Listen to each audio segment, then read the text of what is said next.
We good? We're rolling.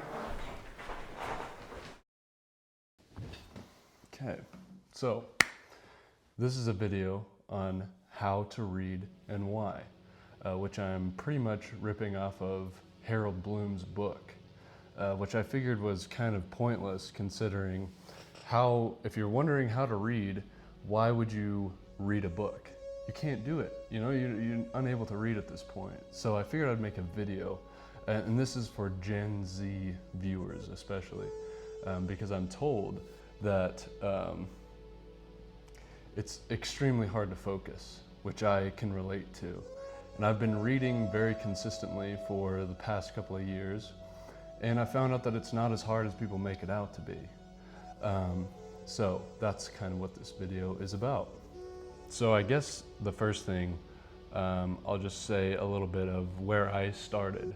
And I think that I started reading primarily because I got through high school, my education through high school, and decided that I didn't pay attention. I mean, I hardly took anything from it. That or I took for granted the information which I did learn. And I felt unsatisfied. There was something within me that felt like I wanted to get better. So I started to read because I think the initial starting point for reading for a lot of people is wanting to seem smart. And so that's where I started. And I don't find a problem with that. But ultimately, if you just want to sound smart, then you shouldn't be, that shouldn't be your goal. I don't think that should be your primary goal. The primary goal is that you want to learn something. Through reading enough books, I was bit by the Socratic gadfly of learning. It became an obsession. And so that doesn't come from reading the right books, from reading the books that you gotta read to know the stuff. I think, honestly, if you're having a tough time with getting into reading, the best place to start is with whatever interests you.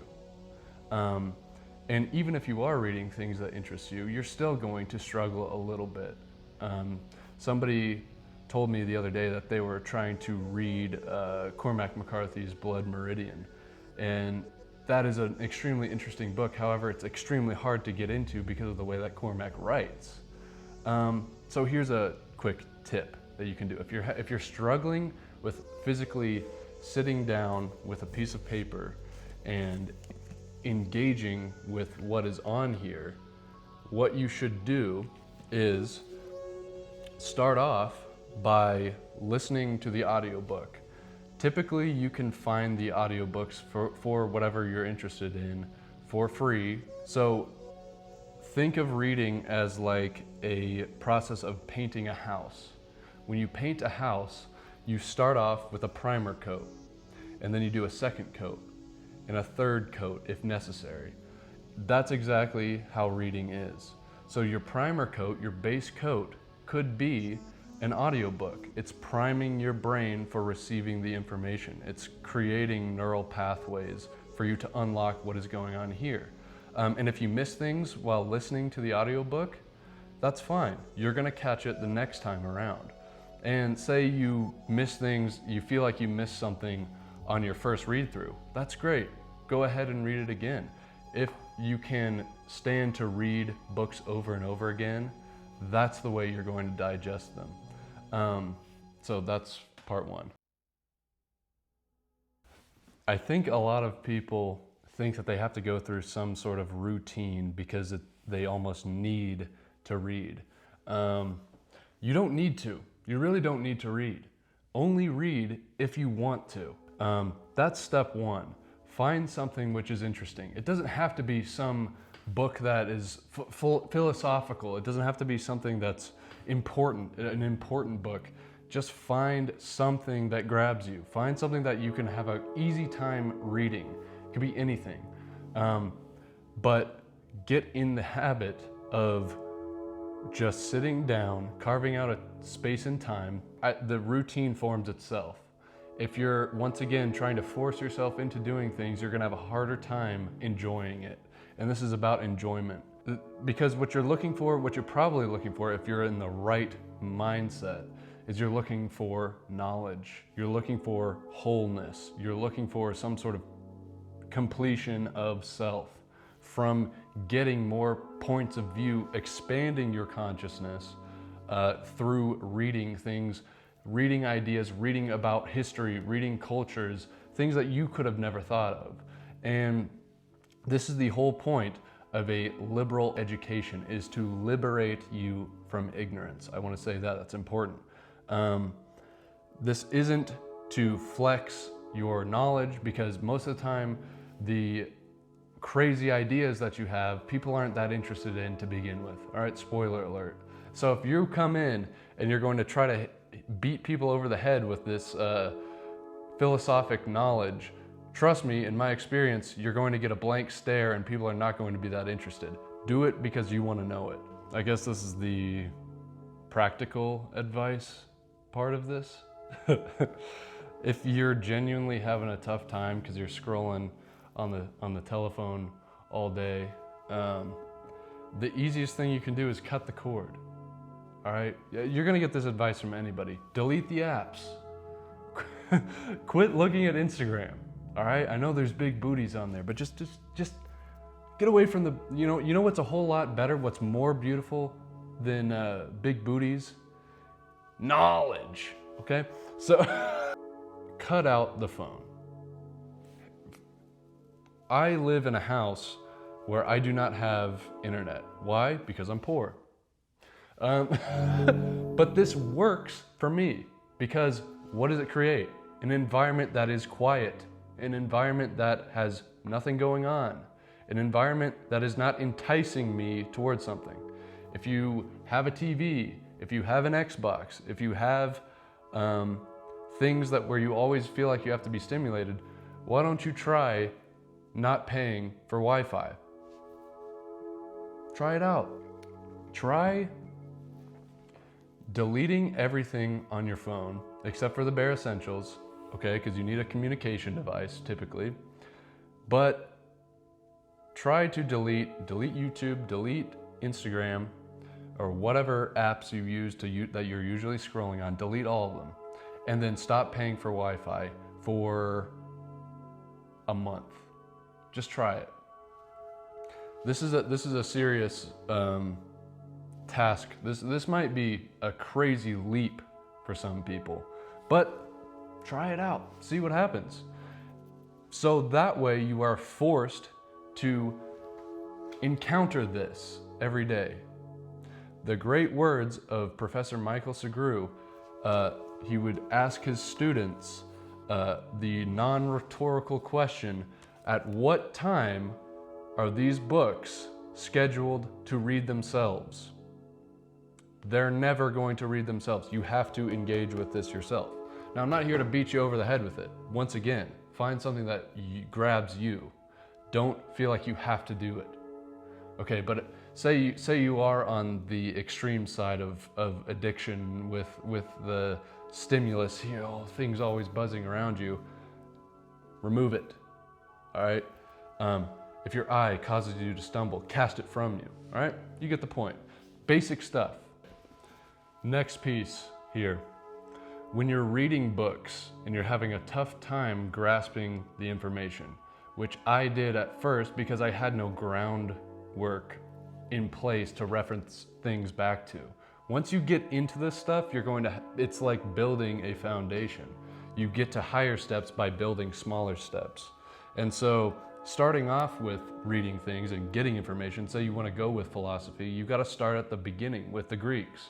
I've said this before, Homer, Plato, Aristotle, that's going to give you a solid concrete foundation. Once again, but these things are tough to get into in themselves. I'm still reading Plato. But if you're having a tough time digesting information, what you can do is use YouTube as a tool to listen to lectures, because there's all kinds of lectures out there. Yeah, they're going to be probably poor quality. You can find actual classroom footage of real professors talking about these books, which are hard to understand, and you're going to get different angles on the thing that you just read. And that's going to help you a lot, tremendously. It's going to help you.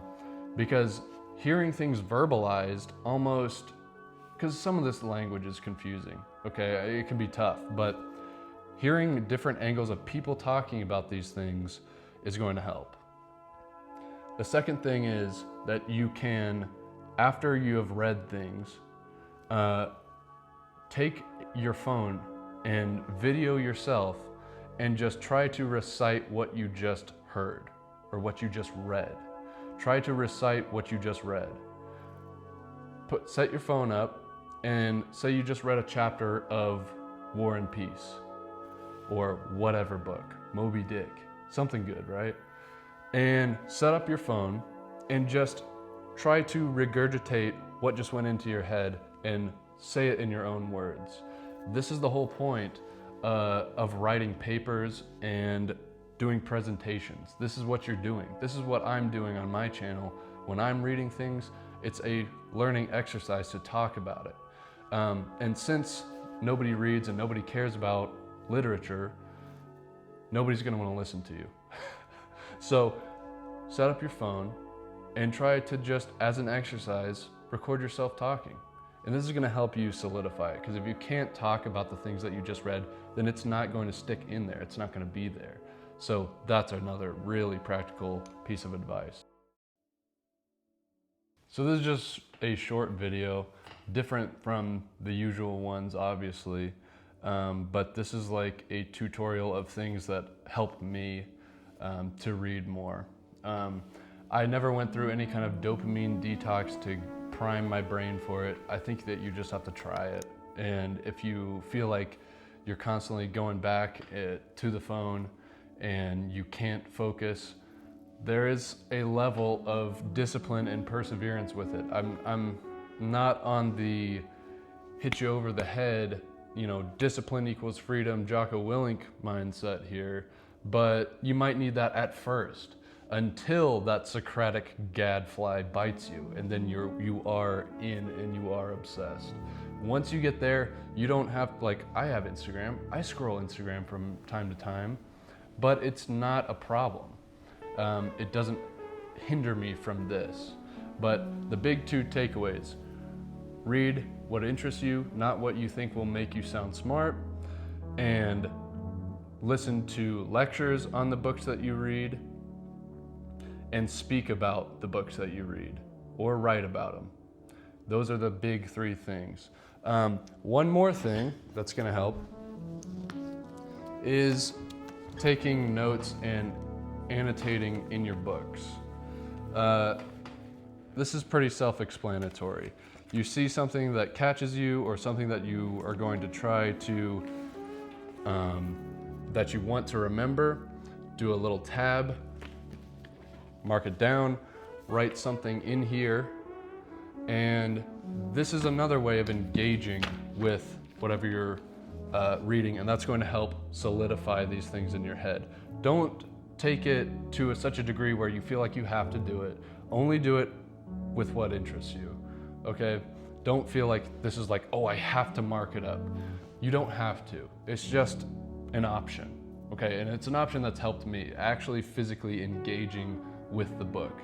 Not only are you engaging verbally and taking these figures on a page and then verbalizing them in your own brain and imagining things, but you're also taking your store of knowledge and then transferring it and relating it to the book and writing things down.